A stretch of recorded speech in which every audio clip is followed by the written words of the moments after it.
This lecture is about Bayes' theorem. So far, we've been unable to definitively answer the question of how likely it is that a woman with a positive pregnancy test is pregnant, based only on the results of a diagnostic accuracy study. We will now look at Bayes' theorem as a way to solve this problem. Thomas Bayes was a philosopher, statistician, and clergyman who died in 1761 and whose most famous work was published 2 years later in 1763 and was called An Essay Towards Solving a Problem in the Doctrine of Chances. A simple way of stating Bayes' theorem as it relates to diagnostic tests is that if we know the likelihood of a condition initially, then we add some new information in the form of a test, we will get a new or updated probability of the condition. We call the initial chance of the diagnosis the pretest probability, and when we add new information in the form of a test, we get to the post-test probability. So if we want to know how likely it is that a woman with a positive pregnancy test is pregnant using Bayes' theorem, the first thing we need to know is the chance of pregnancy before the test, or the pretest probability. To do this, we would take a history and include factors such as age, previous pregnancies, any use of contraception, and timing of intercourse, etc. For example, a younger woman with a 2-year-old child who's been having regular unprotected intercourse is more likely to be pregnant than an older woman who has never been pregnant, despite never using contraception and having regular intercourse. In other fields, there are well-defined clinical decision rules for determining pretest probability. One of the most well-known being the Wells criteria for pulmonary embolus, which is calculated from a variety of clinical factors. Although there are no such rules for pregnancy, we would nonetheless go ahead and estimate the pretest probability from our clinical history. Now we have our pretest probability, the next thing to do is to add the information from the test. And to do this, we first go back to our trusted 2x2 table. The value we are looking for is called the likelihood ratio, and it's defined as sensitivity divided by 1 minus specificity, or by this equation. Note that this is the first value we have seen so far that has been calculated using all 4 values from the table. There are actually 2 likelihood ratios for each test.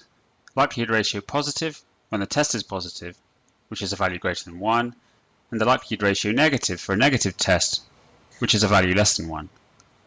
In this case, the likelihood ratio positive is 25.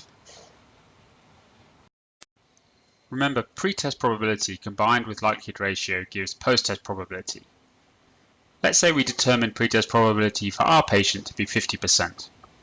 Combined with the likelihood ratio of 25 gives a post-test probability of 96%. Don't worry about the maths behind this, we will come to that later. Just be aware that there is a way of combining pretest probabilities with likelihood ratios to give post-test probabilities. By comparison, if the pretest probability had been 25%, combined with the likelihood ratio, we would get a post-test probability of 89%. I've deliberately simplified the maths, because what you actually have to do is convert probability to odds and then back again, which is daunting and looks something like this. But don't worry, you don't need to know how to do this.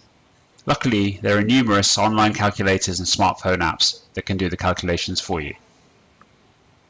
This example is from the University of Illinois. I filled in prevalence, which is the same as pretest probability, as 0.5, and the sensitivity and specificity, along with a sample size of 450. This is the output, showing the positive likelihood ratio of 25 and posterior or post-test probability of 96%. The negative likelihood ratio is 0.01, so if the test was negative, the post-test probability would be 1%. So that's the basis of Bayes' theorem in a nutshell. It's a way of combining all the information from the 2x2 table into a single figure, which when combined with the pretest probability, gives the post-test probability of the diagnosis. You can visualize this on this diagram, which shows a continuum of probability for a diagnosis. The essence of all medical testing is to shift probability along the continuum from one point to another.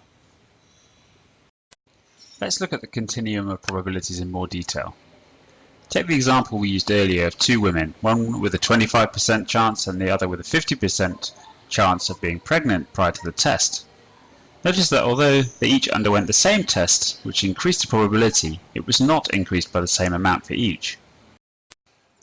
The absolute increase from 25 to 89% is more than from 50 to 96%. This illustrates an important point about the continuum of probabilities, which is that the amount that the probability shifts depends not only on the test, but also on the starting probability. Here I've redrawn the continuum, and notice that the divisions are not evenly spaced. They're closer together at the centre and more spread out at the extremes. This is because tests work best around the 50% mark.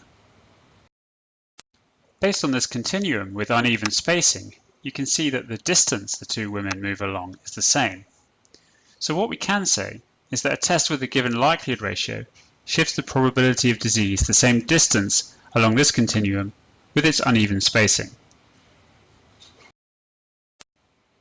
In summary, Bayes' theorem simply states that tests change the probability of a diagnosis along a continuum.